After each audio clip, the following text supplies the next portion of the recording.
All right. Good morning, everybody. Good morning. Good morning, everybody. Good morning. I drove 3.5 hours to come down here.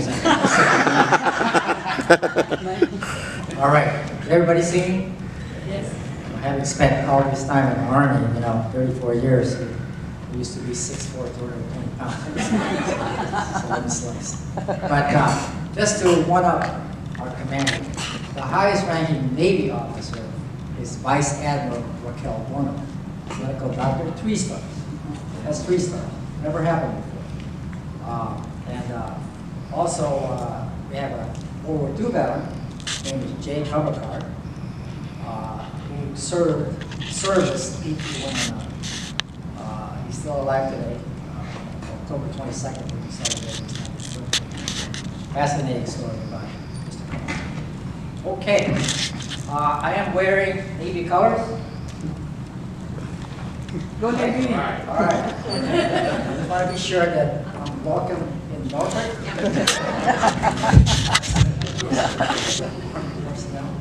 I did go to the Navy War College, and I also served with the Marine Officer 2-star. So I did my time with the Naval Forces. Thanks, Chris, for that generous introduction. I have this thing about introductions that you ought not to read it, you ought not to recite it, because somehow it sounds like an obituary. I'm not dead yet, but my wife said if I don't come home today, I'll be dead. But a special thanks to the Many Stars for inviting me to the 3rd annual FilFest celebration. October, somebody waving at me? Mike. You want me to talk? Yeah. Sounds good. So everybody can see my mouth. I apologize for that.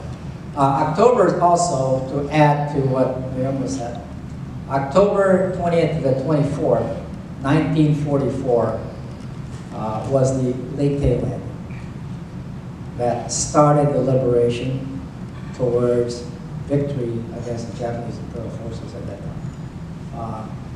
It's also my birthday month. Thank you very much. But October does bring a lot of memories for all of us, and I think we should.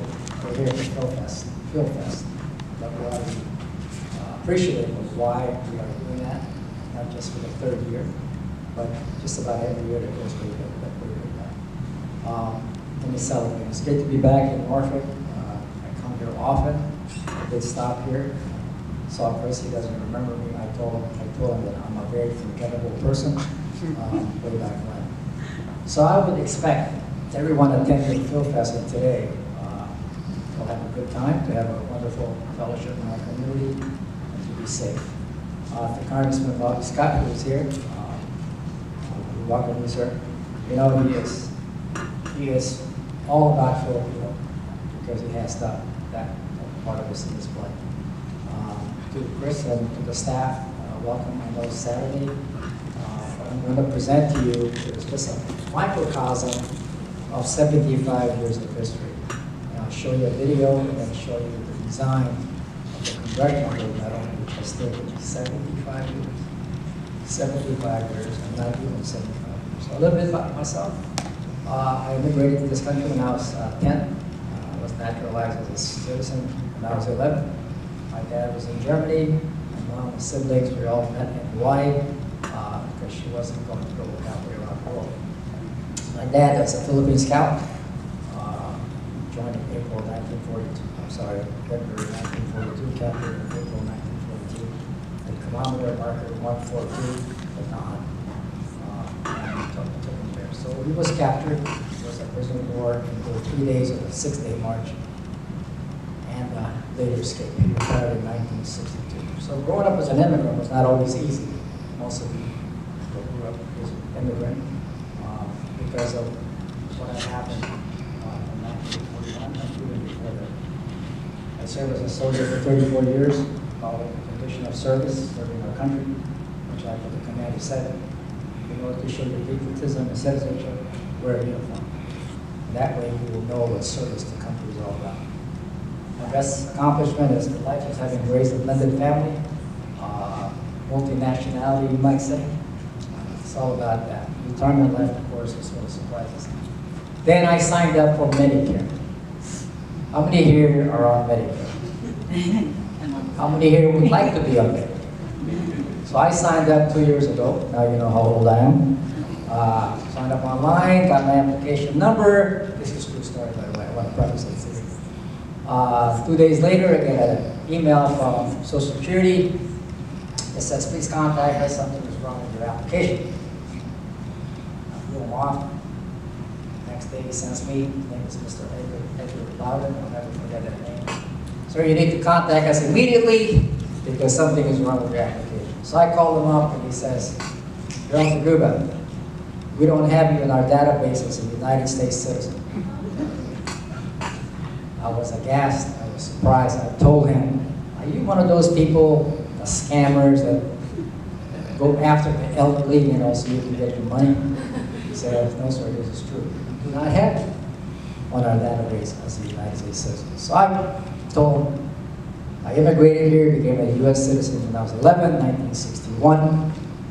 Served my country for 34 years, never been audited by the IRS. I got a top secret clearance, all blah, blah, blah, that I had to tell him.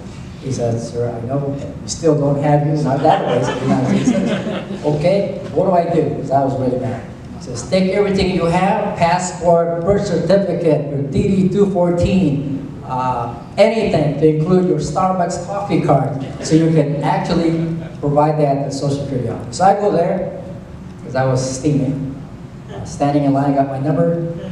I called my wife, who's from blue-eyed blonde lady from St. Louis, Missouri, and I said, gee, Debbie, guess where I am? She said, where are you at? Social Security office. What are you doing there? Well, I'm proving my U.S. citizenship all over again. Gee, so what do you do? I said, well, I want you to take grandkids, all the kids, go to Canada, wait for me there. So I get my number, I go around the corner, I give it to this guy named Tom Miller, I pack it, give it back to him, passport, ID card, your name, your driver's license. I said, sir, I'm going to apologize, this should have not happened. I said, well, it happened, so please go ahead and do that.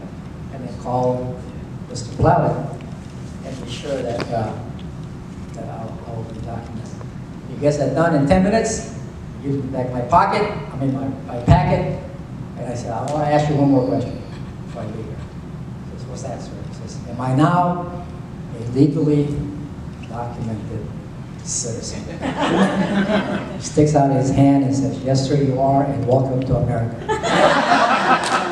I did not make that up.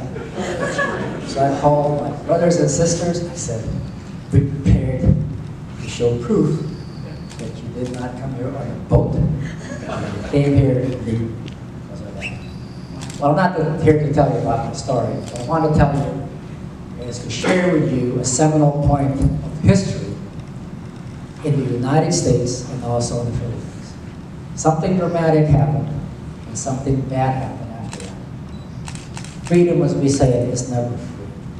This is 75 years in the making. And it's very gratuitous that we're celebrating a Philippine-American History Month today. Those of us serving in our nation and many more have served will know that patriotic duty and honor to defend our country is eternal. It is eternal. And there are consequences, good or bad, some that last almost for eternity.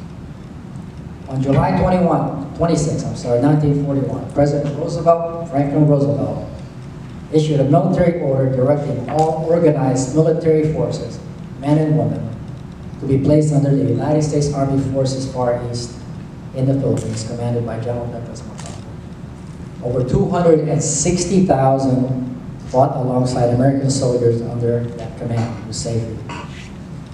Nearly 60,000 of these soldiers, airmen, sailors, marines, and guerrillas died in combat, and 1,000 more were wounded for life or are still missing in action today.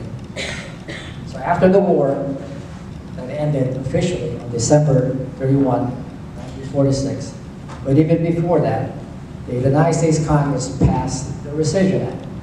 How many here know what the Rescission Act is? Raise your hand. A couple of you. Which passed in February 1946, that repealed the veterans benefits for some 200,000 and revoked the U.S. nationality as American citizens. In other words, they did not exist because they were not deemed to have been on active duty. Follow me? You fight for your country for 4 years and you do not exist and you're not on active duty. So this law severely devastated their morale.